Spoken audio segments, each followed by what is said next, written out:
வணக்கம், எனது பெயர் சர்வேஸ்வரன். பாலின் நன்மைகளை உங்க கூட ஷேர் பண்ண போறேன். பால்ல கால்சியம் இருக்கு. இது பற்கள், எலும்புகள் பலமா இருக்க உதவுது. காலையில சூடான பால் குடிப்பது நல்லது. மன அழுத்தத்தை போக்க உதவுகிறது. பால்ல விட்டமின் B12 இருக்கு.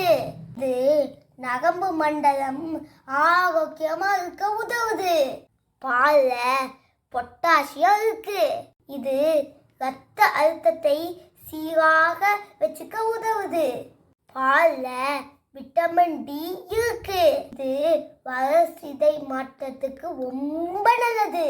பால்ல பொட்டாசியம், சோடியம் இருக்கு. வேலைக்கு பிறகு உடம்பை நீரோட்டமா வச்சுக்கு. பால் விட்டமின் B, C, D நிறைந்தது. உடலை ஆரோக்கியமா வச்சுக்க உதவுது. அதனால டெய்லி பால் குடிக்க ஹாப்பியா இருக்க. பாலும் பயனையும் பத்தி நான் பேச வாய்ப்பளித்த RGS Speaks க்கு நன்றி.